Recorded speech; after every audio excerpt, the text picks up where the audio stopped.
Hey everybody, welcome to Hump Day Hangouts. This is episode 80. Today is the 18th of May, but only until midnight. So we are here. I heard that. We got the whole crew on today. What's up, Bradley? Just, and we need one of those like. Do-do-do.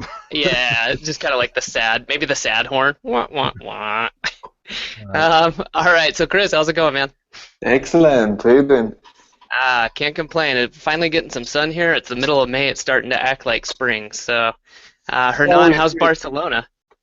Barcelona is nice. I have the carpet on the wall right here, and it's really nice. We're getting sun over here too, so You very gotta good. post some more pictures, man. I like seeing the travel pictures.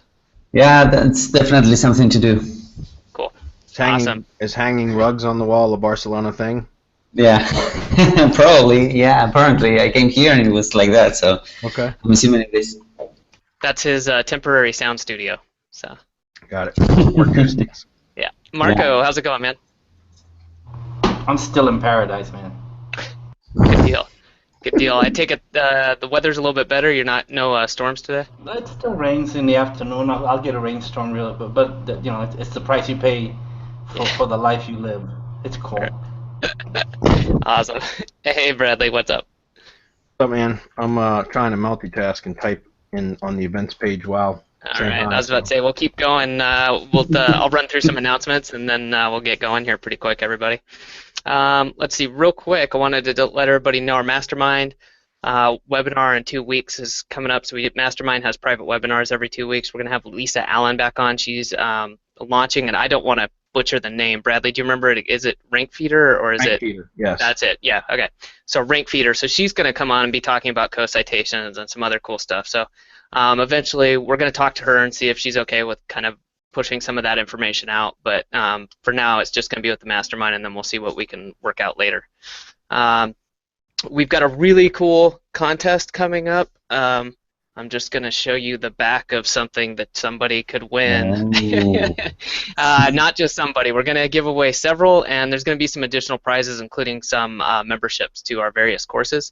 That's going to be coming up in the short term, hopefully here in the next couple of weeks once me and Hernan get things hammered out. And then we're on episode 80, so it's a little ways off, but we're going to have fun on episode 100, but episode 104 is going to be kind of the true 2-year anniversary. So we're going to have some fun stuff going on with that. So, you know, obviously it's still a couple months away, but just wanted to let everyone know we're going to be doing something special. So that's it for me. Does anybody else have anything? As far as announcements, yeah, I got one. I'm not giving anything away today. Yeah, nothing free from Marco today. So. But the contest, by the way, guys, is going to be really cool. Is it a contest or just a sweepstakes, or do we know yet? Yeah, we're working out the details. That's why we'll tell you more when we have it. I just want to let everybody know to, you'll hear about it. We'll send out an email at least, or mention it on our Hump Day Hangouts. So. Okay. The only announcement I have is, guys, I just posted on the events page. I'll grab the screen here in just a moment. But there's a article that came out on Real SEO earlier this week, and it's talking about the YouTube's audience reach between the demographics. 18 to 49-year-olds, YouTube is reaching more 18 to 49-year-olds than the top 10 primetime US TV shows. And so the article in itself can be used as a way to upsell your clients on selling them for YouTube ad management. And it's a great article. And so I posted it on the events page there so that you guys can go click on it, save it, whatever, bookmark it. But if you do any client SEO work, or you have clients, period, you might want to send them an email with a link and kind of a summary of what this article is, and then a link over to this article, and kind of pitch them on the importance of taking advantage of YouTube advertising, because it's so dirt cheap, and it's not hard. It's not nearly as difficult to run YouTube ads as it is like Google AdWords, like regular AdWords for Google search. And it's a great way to generate some additional revenue for your own business, as well as get some results for your clients.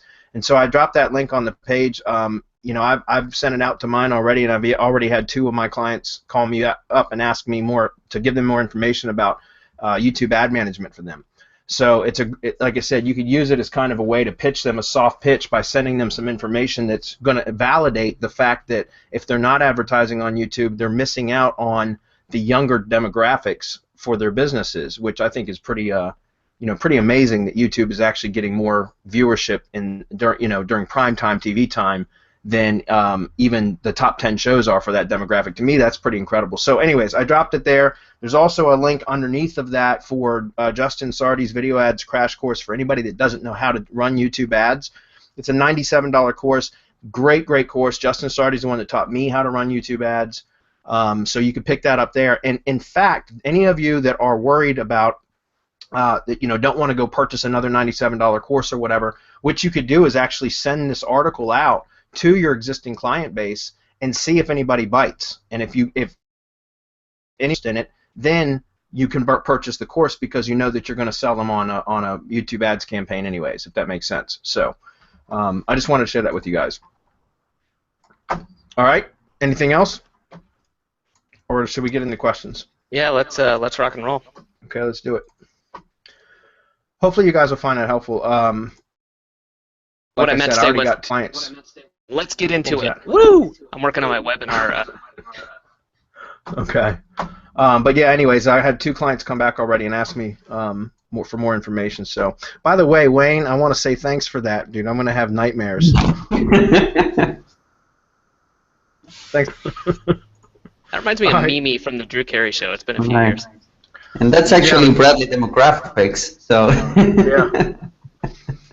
Tim says, hey guys, hope you're all doing well. I just want to thank you guys for the weekly hangout real quick. It's been super helpful and very informative. Keep up the good work, guys. You're welcome. I will +1 that. Okay, so my question is about PBNs. Every now and then when I scrape expired domains, I find some with clean backlink profile, clean anchor text profile. Just everything about this domain screams register me, except for the WHOis history. When I check these domains on archive.org, you can clearly see they were re-registered at some point and used as a PBN, or had Chinese, Japanese content on it and had been used for domain parking, or it had been used for domain parking. Let's say I buy these domains and I'm able to re-index them, so no Google penalty. Would you build links from these domains to your branded IFTTT network or not even do that because these domains are too risky to use in your opinion? Yeah, to build those links from those to your IFTTT network should be fine. What I would recommend doing, personally, I won't buy a lot of those domains. Just if I see that they had been re-registered and used as a PBN at some point, or they got Chinese characters on the the Wayback Machine, any of the pages from the Wayback Machine or something like that, then I typically won't use them, only because a lot of the times they won't index because they have some sort of manual penalty, and that's why they were dropped to begin with. Because the person that re-registered them to use as a PBN or for a spam site, the only reason they probably dropped the domain is because it was most likely de-indexed. And so it's going to be difficult for you to get it re-indexed again unless you rebuild it to a previous state and then submit for a re-inclusion or reconsideration request for re-inclusion into the index. But again, that's a lot of additional work that I just will skip all that and just not purchase those domains if I can clearly see that there was an some sort of history like that, spam history. But that said, I've also purchased domains that have no indication of spam history, and then I buy them and I register, or I put a site on them or rebuild the Wayback from the archive.org, the HTML pages, and then when I submit it to Search Console, it's already it's received a manual spam action penalty, so it's been de-indexed. And so what I'm saying is sometimes when you're buying the domains, if I can verify that there was a history of spam at some point, I would generally just not purchase it altogether. But that said, sometimes even the cleanest of domains will have a penalty, and you won't know it until after you purchase it. But as far as if you're going to if you are able to get it re-indexed, then yeah, there's no reason you can't use it. I just wouldn't link it directly to my money site just because of the history. I would link it to a first-tier property instead. Okay. Anybody else want to add to that, or can we move on? No, I just wanted to say real quick that you will find a ton of domain that they were used, as you were saying, as PBNs before, but Google really went down, chasing those domains. So you will find beautiful domains that they are the index. That's why. That's exactly what you were saying. I had the experience that adding a persona and registering that domain. And if they look really good, and if you add an IFTTT network to them, you make them look legit, like real legit. Usually, most of the times you will get that domain back, like reindexed, but you need to take that extra work to make it appear not as a PBN anymore. So yeah. Yeah, and I've only got about a 60% success rate on getting domains that had manual spam actions reconsidered, or when I've submitted a reconsideration request, I've only had about a 60% success rate on that. So to me, it's more work than it's worth. So I just try to avoid them. Although, like I said, there's sometimes I'll buy domains that there's no indication at all that they were ever spammed, and once they're re-registered, they're automatically in penalty, and that's like, there's nothing you can do at that point except make the attempt to have it re-indexed, right? Otherwise, you just abandon it and move on to the next one, which I've done that as well. Yep. James says, "Hey y'all, I have a lead gen site for home service contractor that started climbing the rankings from 0 listings to now on page 3 to 5 for multiple keywords in a city with a population of nearly 1 million. Good job, James. I've achieved this by purchasing your branded IFTTT network setup, and I post to my blog at least once per week. Going great so far. I'm about to purchase Blue Chip Backlinks and start building out a private link network and slowly dripping highly relevant links to my site. Bradley, what link velocity do you suggest for this type of backlinking?" Well, there's a couple things I would say. Obviously, it's going to depend. It always depends. That's my standard answer for any SEO question, is it depends.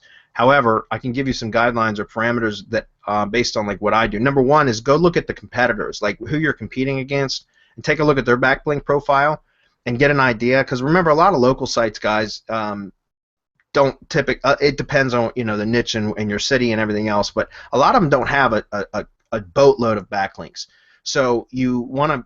You got to take a look at the overall backlink profile of your top, the top ranking sites, and then kind of get an idea of how many links you think you're going to need, right, based on those other numbers, and then you want to start building them out in a way to where you're not flat. I mean, like for example, you wouldn't want to build 30 links in a week, like 30 backlinks from a private link network in a week to your site, unless you were were competing with sites that had hundreds and hundreds or even thousands of links, right?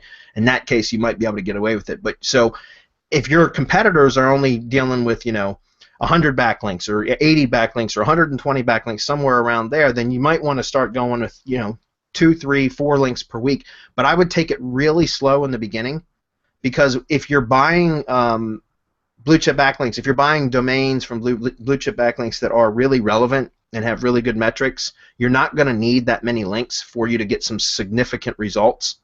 So I would start off with 2 or 3 links, maybe right off the bat. Just make sure you're not hitting the same anchor text as you want to have like a brand link, a naked URL, and then perhaps a keyword link. And then give it some time and wait. And you've got to be patient when you start building links like this, because when you build the links, you got to wait a couple weeks, monitor the results, then go add a couple more links. You don't want to go too fast, because then it will look unnatural.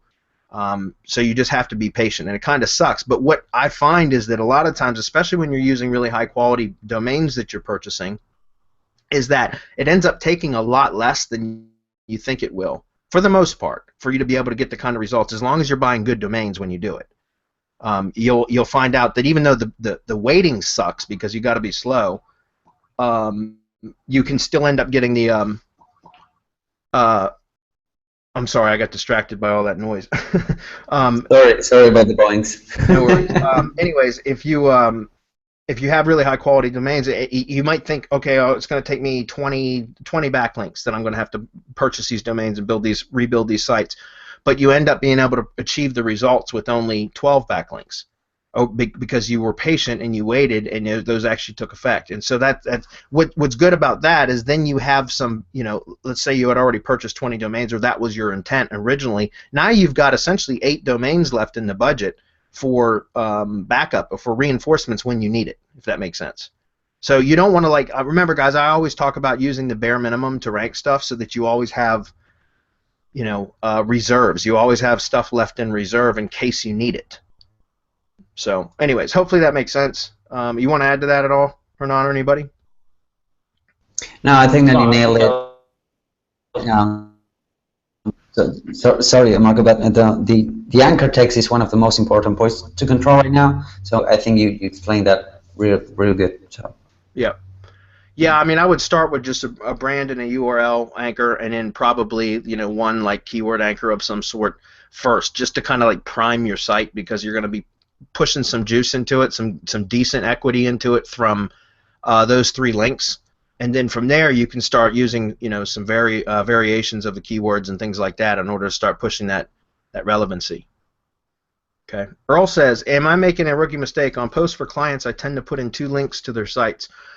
One is from a rotating list of keywords we want to rank for, and I also include one branded link to their company name. Then they are shared via IFTTT to our networks. Since I'm asking a basic question, let me continue with, am I making a mistake by rotating keywords too much? Some clients have quite a few, or should I be hammering 1 to 3 main ones until they stick? No, keep rotating, Earl. We post at most once a week, sometimes only once to twice a month, and already have something of an established presence. Yeah, I would still just keep rotating. That's much more natural. It's going to give you an overall diversified anchor text profile, which is going to be better for your site long term. So I wouldn't start hammering away on 1 to 3 terms. That could get you into trouble.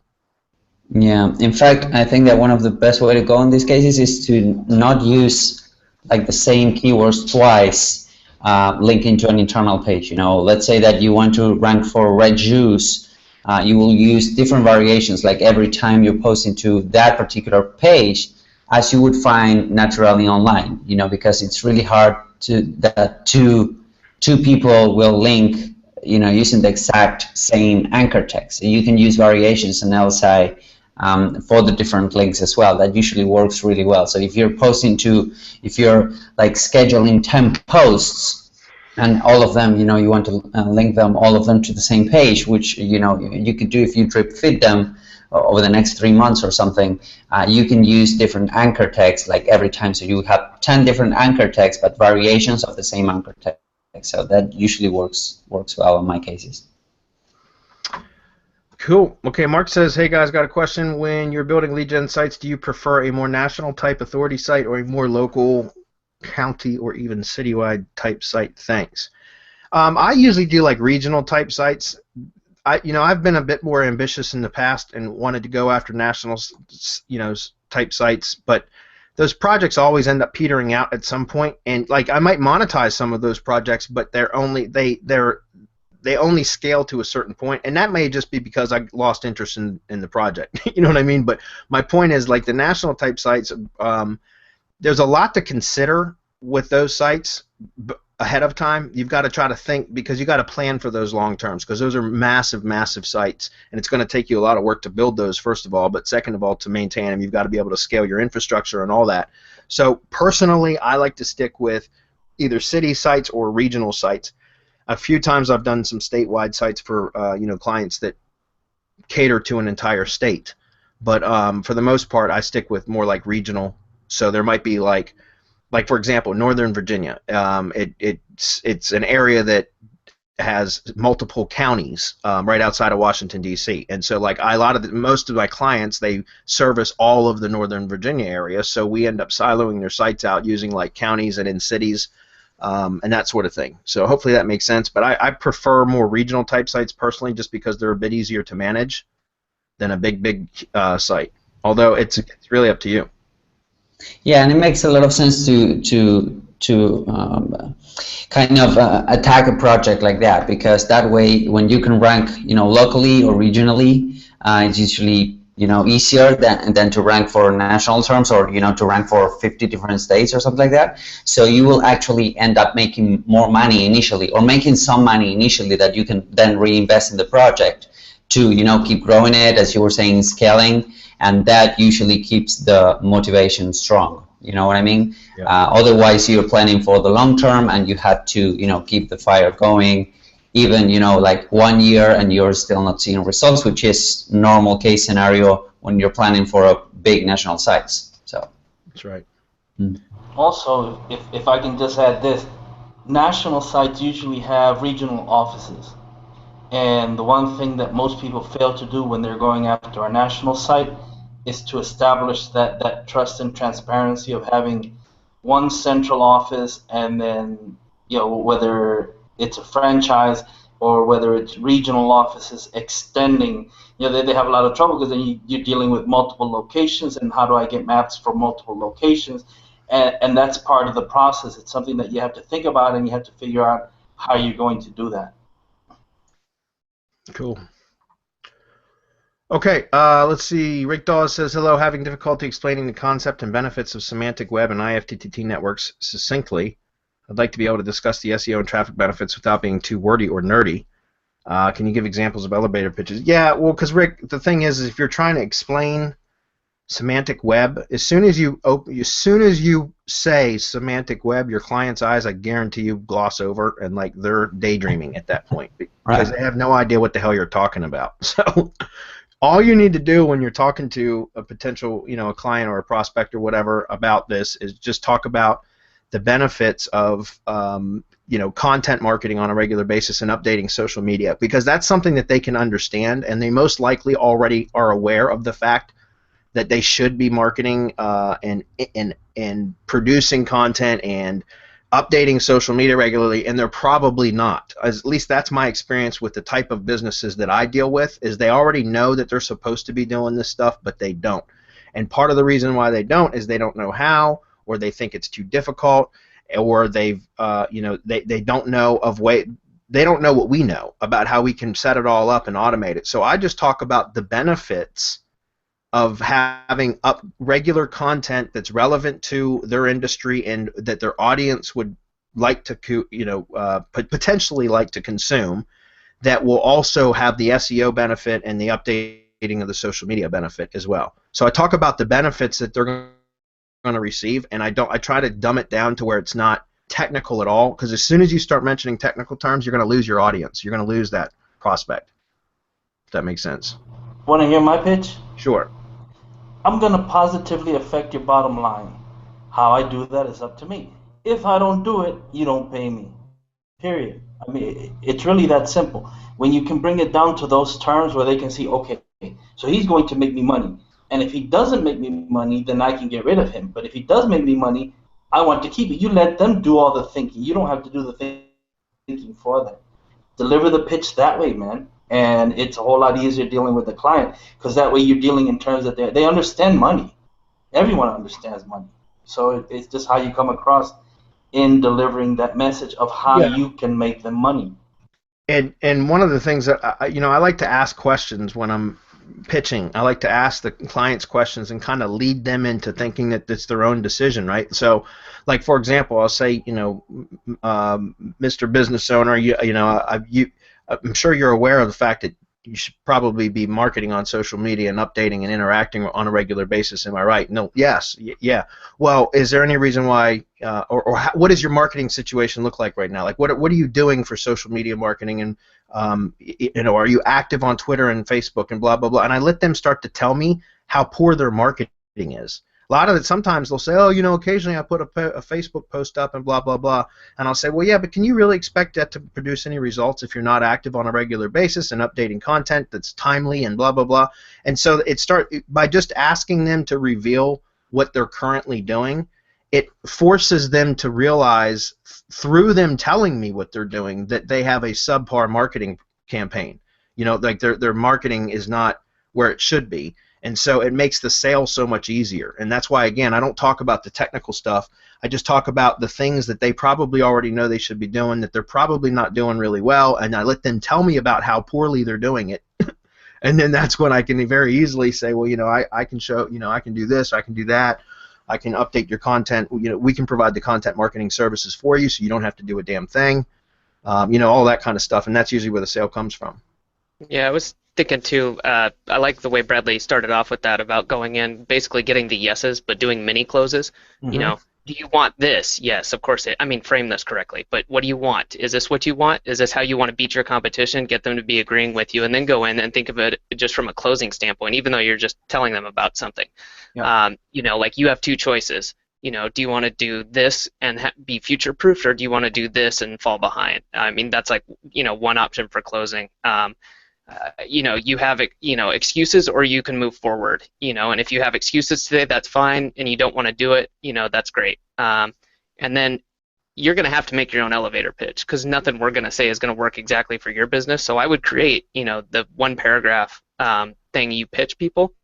And then if they say, okay, I want more details, that's when I would have a PDF or something ready to go and be like, I'll send it over to you. You can read through it, kill them with details.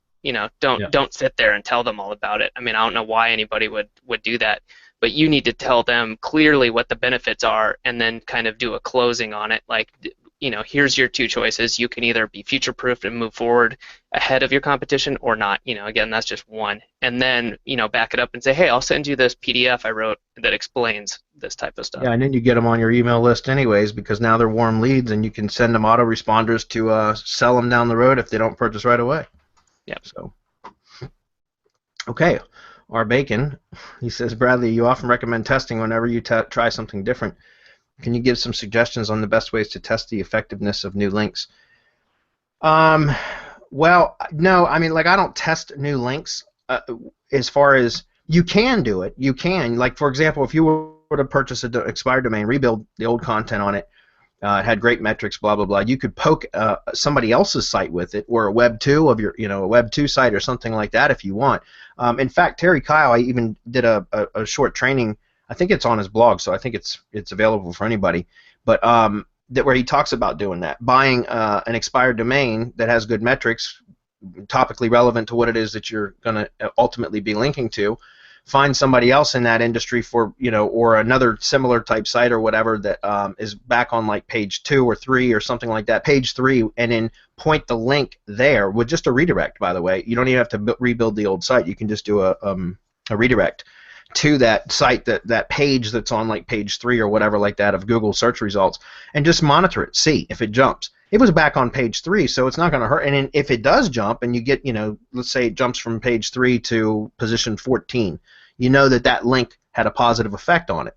And then at that point you can remove the redirect and redirect to your own site, or what I would suggest doing is at that point rebuild the domain and then just put a link from that domain over to your money site, so that you can poke other people's sites. They don't have to be your own. But if you already have some digital assets in that particular industry that are like Web 2s or whatever, you can always test them on those first. Personally, I don't do it. Like, I don't do all that because it's just too much time and I'm too impatient.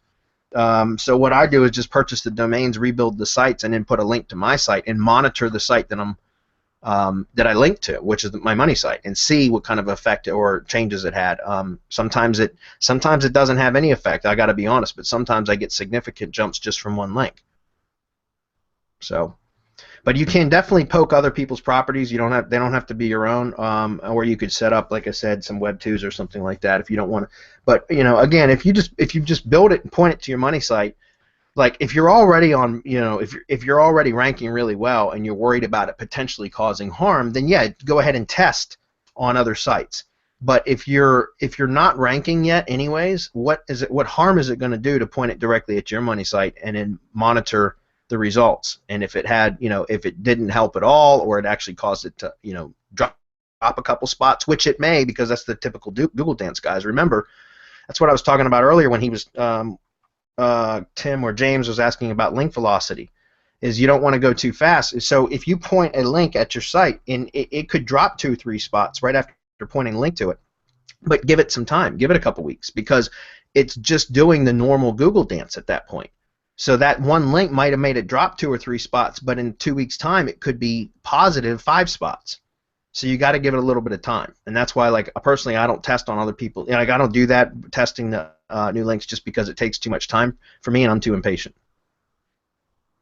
So, Randy says, if I build links to a non-canonical URL, will all that link juice be automatically transferred by Google to the canonical page, and the canonical page will rank well, but the non-canonical will never be found in the search engine results? Bingo, Randy. And I'm going to move right on to the next question, because that's going to open up a whole lot of questions. But you're right on target. You're right on target, buddy. That's exactly what would happen. Chris says, and we talk about that in the mastermind. We've done training on that specifically, how to do that very strategically. Chris says, if you were starting a new campaign for generating leads for a new client, let's say in something like home remodeling, what would be your starting strategy in a nutshell?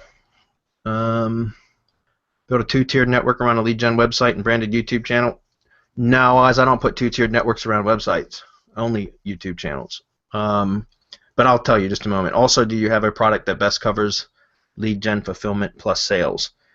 Probably the only thing that we would have that, like inside of the masterclass, we talk about a lot of lead gen stuff, and we set up a lead gen site and how to find the service providers and all that kind of stuff. That's all available inside the masterclass, Chris. But as far as what I would be doing, again, it's exactly what I did in the masterclass. We took a brand new lead gen site that I mean, I started the campaign from scratch. It was part of the masterclass. It spanned about, I don't know, what, 6 or 8 weeks? I'd say, yeah, 6 or 8 weeks is how much we covered that. And it was brand new. We bought a brand new domain. We registered it. We built a brand new WordPress site, brand new IFTTT network, started posting content, 2 or 3 posts per week, ordered a citation pack, built the Google Plus local listing. We bought a P.O. box and used the street address option, so we had a physical location and address. Then we verified the Google Maps listing and just did exactly what my normal launch strategy is for any sort of lead gen site. And it was all covered in the masterclass. But very simply, I mean, it's just you find the niche first. That's where you spend most of your time up front trying to identify and find a profitable, first of all, a profitable industry to build lead gen sites in. But number 2 is try to find low-hanging fruit, the easy ones to rank for, guys, so that you're not beating yourself up over months trying to rank a stupid site that may or may not be very profitable for you. Most likely, if you've done your research correctly, you've selected the proper industry, you're going to make money. But I like to find the easy stuff. And for example, in the masterclass, the city that I had selected, it is a growing city. It's growing very, very rapidly, but it's small, and it's the competition level wasn't real high yet. And it was in the home remodeling industry, by the way. It was the exact same industry you just mentioned. But I was able to rank it to in the 3-pack for 4 out of my 5 keyword phrases in the 8 weeks, starting brand new with a brand new site, brand new everything. And then it generates me money. So that's what I prefer, going after the low-hanging fruit guys instead of going after like the big cities. Start generating some revenue, build some momentum from having success. One success begets more. Success begets success. So you start to having little successes, they'll start to snowball, and you can start going after the heavier or the more difficult terms, the bigger cities, that kind of thing. Okay, but really, it's a masterclass. We covered that in depth. I'd recommend that you come join us and check it out over there. God, that photo is awful. I'm going to scroll up just to get it off the screen. Chris Chapman says, the Yoast SEO plugin adds some markup in site header. Yes, it does. If I want to add JSON LD markup manually, do I remove the small amount of Yoast markup or leave it? Well, if you clear the fields inside the Yoast plugin, the settings, like where you add in your social media URLs and all that kind of stuff, then it should clear the code anyways. But I mean, other than going in and editing the plugin files, which I don't recommend doing, especially Yoast, because Yoast updates so damn much. The moment it updates, it's going to rewrite the code. It's going to overwrite your edits anyways. So I don't recommend that you ever edit the WordPress, or excuse me, the plugin files. So if you just clear the fields and you're going to add your own JSON LD, it should be okay. All right. Can the JSON LD markup be in the site-wide header, including all the local data and the same as attributes? Yes. I thought I heard the local markup information should only be on pages. That is also on the page. No, that's not true. You can put it in the header. In fact, that's typically what you're going to do if it's a normal type website. If it's a site that has multiple locations, physical locations attached to the one site, then you wouldn't want a site-wide JSON LD markup, because you would have individual, like specific location pages, and you would want the JSON LD markup for that location only on that location page, right? If you had something in the header, then you'd have conflicting local business data markups, because you'd have 2, right? You'd have one for the site-wide address, and then you'd have one for the location. So for multi-location properties, you're going to want to put them on only those pages. In fact, you could do that like silo-wide if you had siloed your site. There's ways to do that too. But for most businesses, you're going to just do site-wide, and that would be go in the header. If you're using JSON LD markup, obviously. All right, I have 15 same as attributes in the markup. Is that too many? Thank you. No, I don't. I mean, If they're all the strong properties and semantic hubs and stuff like that, no, it should be fine. Oh, that's awful. Thanks a lot, Wayne. Dana says, first off, thanks to Marco for a great webinar on Monday. Awesome stuff. Question, what are your thoughts on creating long URLs that match long titles word for word when we create new pages and posts? I noticed the WHOis plugin now takes long titles and truncates the URLs to just a few basic words from the title when new pages posts are created. Which is preferred method these days? I'm going to say the shorter URLs. I personally like shorter URLs, and I think there's been some testing on that, or like some surveys like Search Metrics and Moz and stuff like that test that, and oftentimes the shorter URLs, there's a correlation between shorter URLs and higher rankings. That doesn't mean that that's the case, like that's not proof, but there's a correlation across large sets of sites that they've monitored or measured, right? But personally, as far as I'm concerned, like what WHOis does is just removes the stop words now, like, you know, and of the it, you know, those kind of stupid stop words. But I don't mind. I don't care if it shortens the URL, because sometimes when you have a long post title, the URL is stupid long anyways. You know. Yeah. And that shorter URLs are easier to remember, you know, from your audience. So they are also easier to link to. I mean, if you think about it, it would make more sense that a shorter URL will have more links or more visitors just because it's a shorter URL. So instead of having the entire title, I usually go for the keyword maybe, or, you know, something shorter, because it's usually easier for the visitor to go that way, you know. So yeah. Daniel says we hang rugs on walls in Russia too. Cool. So it's Spain and Russia. John, it's posted in the mastermind, buddy. The replay of the webinar we did on Monday, it's posted in the mastermind. So I believe it's in the training updates section. So go check on it. You'll see it. I just posted it, I think Monday evening. So. Doss says, oh cool, we're almost done. This is perfect, guys. We might wrap up a couple minutes early. Doss says, is it worth the hassle of sorting through the incoming crap to keep the trackbacks and pingbacks on your money site from your own syndication? No, I just turn that crap off. In fact, for the most part, well, it depends on what it is that you're doing, but for most of the sites that I manage, I put the disable comments plugin on, which removes that altogether anyways.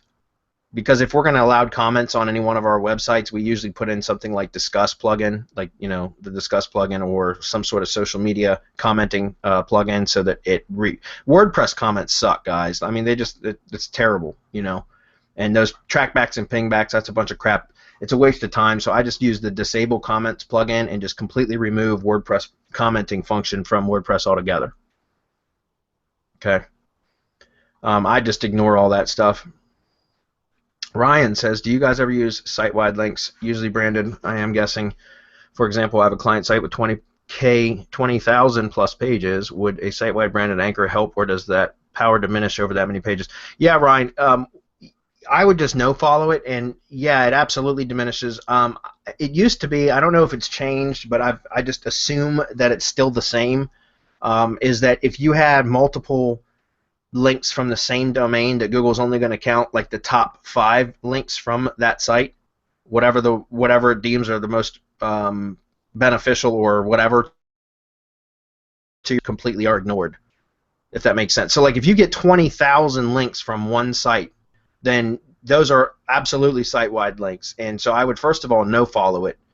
But even if you, I certainly wouldn't do follow it, because that can get you into trouble. But as far as I know, at least it was this way a couple years ago. It may have changed, and I haven't done any recent testing on this, guys, to prove it one way or the other, so don't quote me on it. But it could be, it used to be where I think 5 links counted, and anything beyond that was just completely ignored. Do you have any data to back that up, or Hernan? No, we will need to retest that. Yeah, but yeah, I think it was around that. Yeah. Around 5. We will need to test back, because that was like last thing we knew, you know, 5 links. 2014, I remember it. That's because that's when I did the test. So So it's been a couple years, but I just assume it's the same. Like site-wide links, and anytime I know that I'm going to get a site-wide link, I know follow it anyways. So, liking Blue Chip Backlinks so far, I feel a great strategy is just to register scraped domains, redirect from registrar to an IFTTT property, and move on to the next one. Can you share some of the ways you guys are using these domains? Yeah, that's exactly what I'm doing, Ryan. Like, if I can get sites that are really topically relevant to what I'm going to be linking to, then I'll rebuild those sites, and then with the archive.org downloads. So I'll rebuild them as HTML sites, and then I'll hack a link into the first page, the index.html page, and pointing to my money site. But if they're questionable or they're not 100% relevant to what I'm going to be linking to, but they have the topical relevancy. So the proper topical trust flow category. So when you guys searching domains, if you're using Majestic, you're going to see that the very first topical trust flow category that they show in that middle section where they show topical trust flow and in the numbers, that's what they call topical trust flow category 0. That's the one that's given the most weight, right? So that domain is weighted or leaning towards that particular category more than any of the other ones. And so a lot of the times, like if I were to, for example, if I wanted to build a tree and I was looking for the business construction and the business/construction and maintenance category is my topical trust flow category for the domains that I'm purchasing, I might find plenty of them in the plumbing niche and the HVAC niche, but not a lot in the tree service niche. But it's the same topical trust flow category that I'm going after, but the domains that I was so if I purchased a plumbing domain, an expired plumbing domain that had high trust flow metrics with the business/construction and maintenance as my top level topical trust flow category, then it still is a powerful, valuable link to me, but I don't want to link from my plumbing site directly to my money site. Don't get me wrong, I've done it, and I still do it when I'm lazy. But I would rather take that and redirect that URL, either rebuild the domain and still and point a link to a tier 1 property instead of direct to my money site, because now I can actually push or inject that topical relevancy into the link, because I'm taking a plumbing site link, pointing it to a tier 1 property that's about tree services, that's then linking to my tree service site, and so the link from the tree service tier 1 property is going to inject relevancy from the tree service content over through that link to my money site, if that makes sense. So my point is yeah, I mean, like if I've got really topical trust flow category matches and the topical relevancy of the domain that I'm purchasing matches what I'm going to be linking to for my money site, then I will go ahead and build direct links to my money site. If it doesn't, but it's the proper topical trust flow category, then I will use a buffer site, which is typically going to be one of my tier 1 properties. Okay, and by the way, if you have PBNs, like remember, you can do to boost this. Think about this, Ryan. You can find a domain that is topically relevant to your domain, your money site. Rebuild that domain, right? Put a link on it from the home page over to your money site, and then find a bunch of other domains that are in the same topical trust flow category but may not be 100% relevant.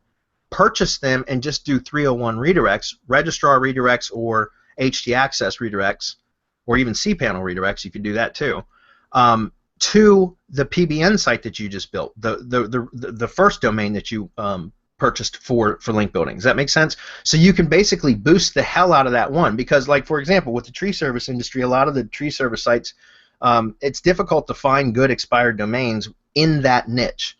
So, but I find a lot in the business/construction and maintenance niche.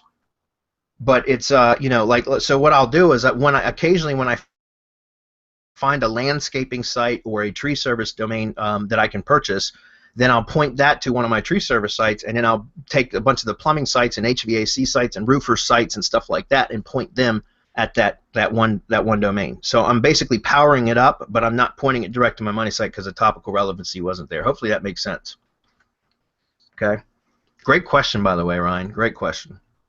Adam's yelling at me in Slack. So Earl says, have you checked out Lisa Allen's RSS Authority Sniper? Yeah, that's what we're going to have her on about, Earl. And on June 2nd in the Mastermind, we're going to have her on.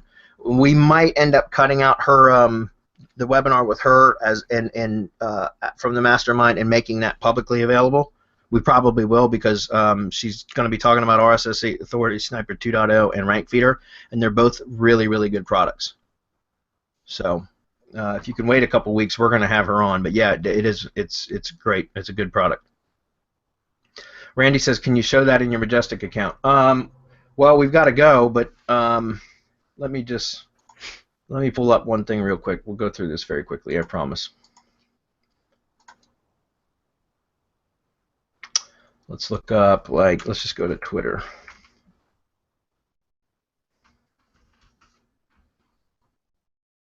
Right here, this is what I'm talking about.